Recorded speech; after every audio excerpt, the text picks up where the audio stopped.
This is not racing weather! Of course it would rain today. Guys, what's going on? Welcome back to the channel. We just picked up, well, Kennedy brought from Lubbock my turbo kit. So I've been using this place called Hamer. I thought it was Hammer. It's actually Hamer Powder Coat in Lubbock.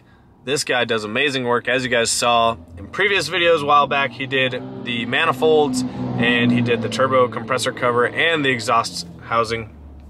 Anyways, we sent everything else off to get powder coated. So we had the cold side pipe, the big pipe that holds the blow-off valve, and the MAF flange. That one got powder coated a satin black. So I didn't want to do a complete gloss black. I think he calls it like a glacier black or something like that, but it's like a satin black. It looks super nice. That's what it matches the compressor housing on the turbo. And then there's like a little piece that Joe had to make an extension that goes between the turbo and the intercooler. Got that one powder coated as well. And then I decided to get the downpipe and the merge pipes matched to the manifolds and the exhaust housing of the turbo. And so all that stuff is Cerakoted. Oh my gosh, it looks insane. I can't wait to show you guys. I'm headed over to Streetcar Joe's house. I'm gonna show you guys what it looks like over there. Guys, look at that. Ooh, buddy.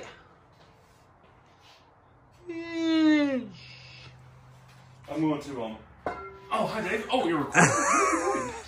Look at that exhaust. I like the finish. Yeah, it's clean. I'll be back there. That's the little coupler piece that goes in between the... What is? The downpipe. Oh. Look at that. So downpipe matches the exhaust housing there. Let's see if I can hold it up there with one hand without dropping it. Holy smokes! That's gonna be sick. Gosh, look at that. I know everyone likes the polished. I do too, but man. Don't worry about that. The all black cannot go wrong. Plus it's gonna be a little bit easier to take care of and clean. I'm really interested to see how this Cerakote holds up to heat, because them suckers are gonna get hot. But then wastegates are black, blow-off valve's black, all the clamps are black. It is going to look sick. Catch cans are black. Oh man, this thing's gonna look insane. I'm really excited. So today is actually, let me flip the camera in. You guys probably won't see this video till later, but today's actually Kennedy's birthday. So I just came over to show Joe the pieces, and I'll probably get them on later or tomorrow. But you know what it is, gotta take Kennedy out to eat. So happy birthday, Kennedy. It's April 15th. Her birthday is always on tax day. Sucks to be Kennedy. But yeah, so we're gonna get these on probably later or tomorrow. So I'll see you guys when we do that.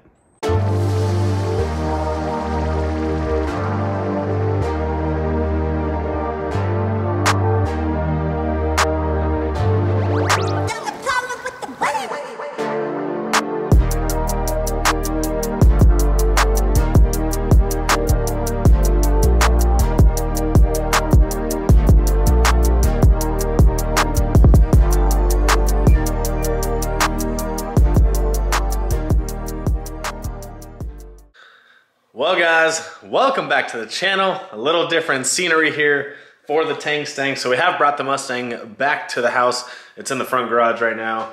I went and picked it up from Joe's. Essentially, there's a lot of little things that I could get done during the day that I can finish easier at my house while Joe's car is back in his garage instead of playing musical cars.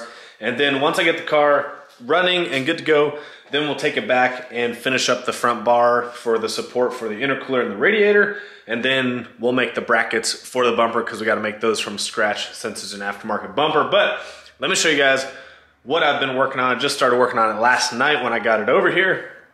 And so we're just starting to clean up some things. So got all number 16 fittings for the cooling system.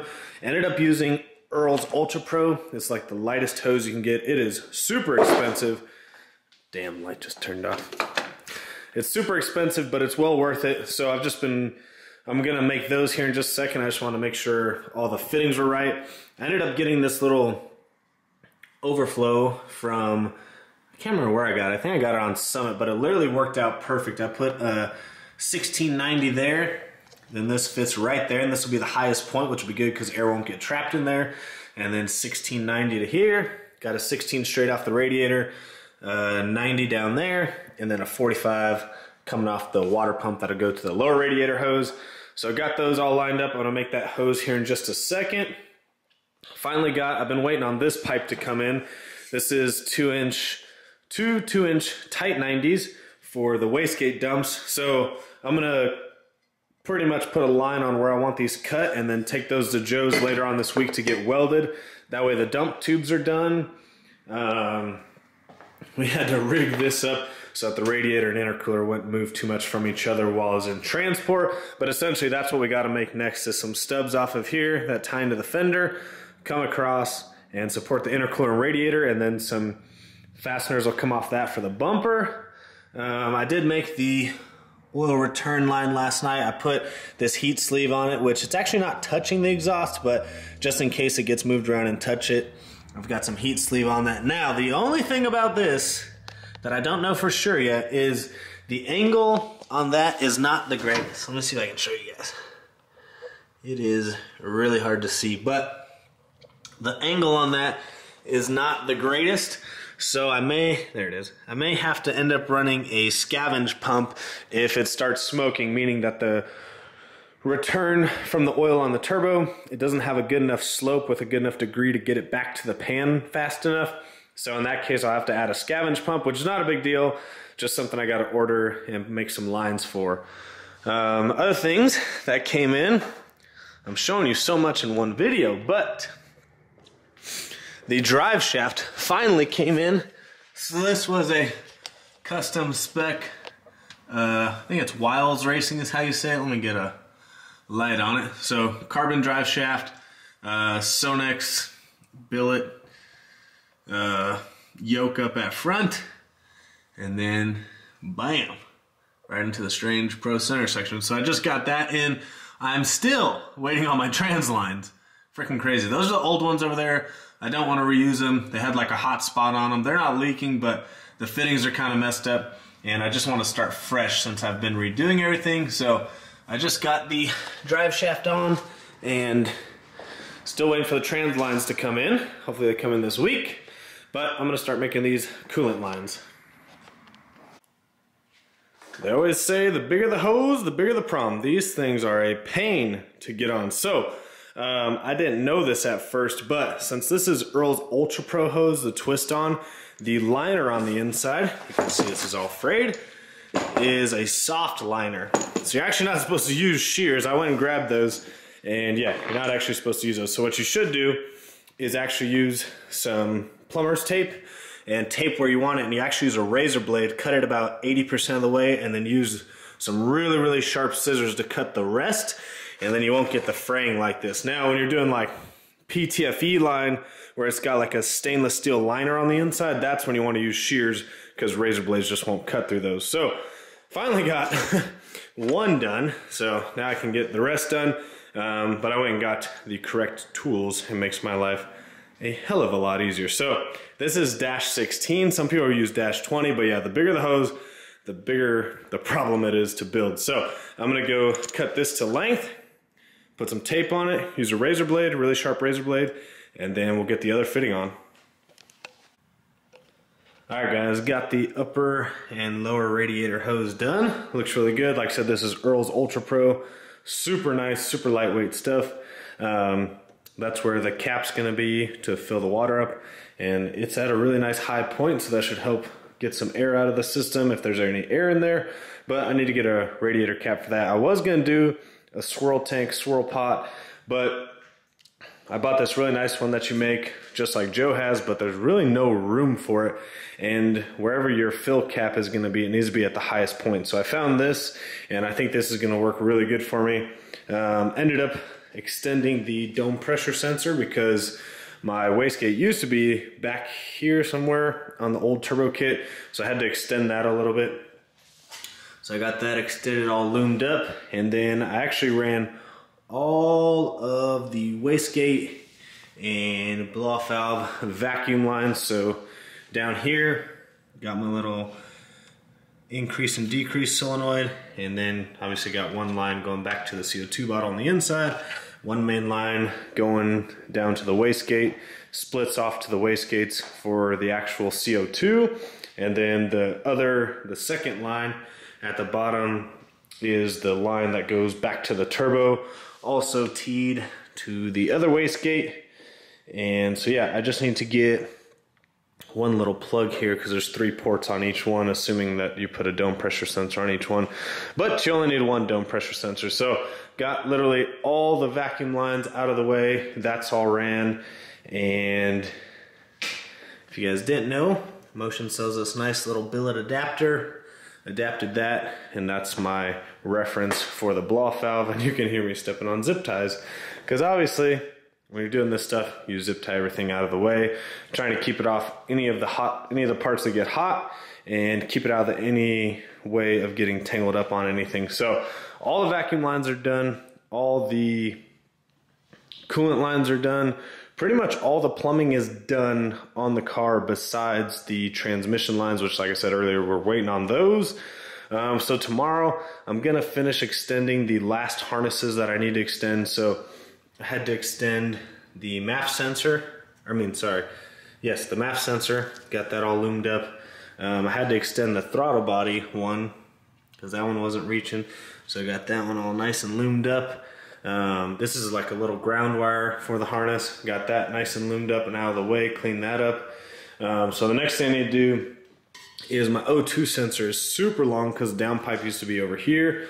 So I had to extend it prior. So I need to trim that, relume that, and then the only other things I need to do, which I'm gonna get them done tomorrow as well when I do the O2, is I'm going to extend the headlight harnesses out, and essentially I'm gonna make them, the headlights are obviously right here, so I'll just make them nice and long enough to reach out here, get them all loomed up, but typically they go on the inside frame rail. So now that I'm going the other way, and since I pulled half the harness behind the engine where it used to come in front, I think this one's gonna be super short. This one will probably be really close, just have to extend it a little bit. But I'm gonna extend both headlight harnesses tomorrow, trim up the O2 sensor, get that all back and looking good, and then that will do it as far as electrical. I wired in earlier, previous videos. It's empty in here, it's crazy. It's a mess. But I wired in trans brake, bump box, and scramble button. The only thing I haven't done was actually run the trans brake line down to the transmission because this one has an external solenoid on it. So I need to actually connect those down at the bottom. It's literally just connect 2 wires and ground the other wire, and that'll literally be the end of the electrical stuff unless we run into any issues. But everything else is hooked up. Line lock is ready, good to go. All the electrical lines that need to be extended besides the O2 sensor and the headlights are all done.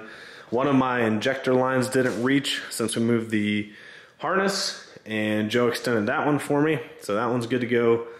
Yeah, tons. This thing has had tons and tons of electrical work. So really what my plan is to get the car starting up by the end of the week, start working through some issues. If stuff's leaking, if stuff's not working from all the harnesses we extended, like electrical problems, start to diagnose all those. And then hopefully sometime in the next week after that, I can take the car back to Joe's and he can build this bar that goes across, and we can start building the bumper supports so we can get the bumper on this thing, and then we'll be good to go testing. Also, like I said, I need to mark the dump tubes where I'm going to get those cut and then get those welded to the flanges so we can get the dump tubes done. But we are freaking close. So fingers crossed, this weekend we're going to be starting this thing up, and obviously there's going to be issues. We've literally changed everything on this car. Another issue I need to address is the brakes. I'm not getting any brake pedal pressure. So obviously with manual brakes, you have to pump the crap out of them for them to work, but I'm not getting any brake pressure. We're getting a little bit when you pump them, but not like we need to. So there's probably just a ton of air in the lines since I literally had to remake all the brake lines. So we're gonna get working on that. So just some small stuff to tidy up. I got the new carpet in. So once I do the wires for the trans brake all the way down to the trans tunnel, and I gotta mount my parachute lever because it used to mount off the center console, and like I said, I'm not gonna run center console this time. I'm gonna try and clean this stuff up. So once that's done, then I can actually put the carpet back in, put the seats back in, and kind of start tidying up all this inside stuff. All the carbon in the back is essentially done. Joe needs to put like 3 or 4 bolts in. And this front steel up here was like tripled layered, hardened steel. Joe broke like 75 drill bits. I'm forever in debt in drill bits to Joe. But, so we got to drill a few holes and finish that up. But literally, all the carbon work is done. Got the carbon fiber drive shaft in there. Man, we are really getting freaking close on this thing. I'm getting super excited. Now I know there's gonna be a ton of issues to diagnose, but at least we can start getting to that point of diagnosing those issues. So, man, I am really happy with how this turned out. Freaking awesome.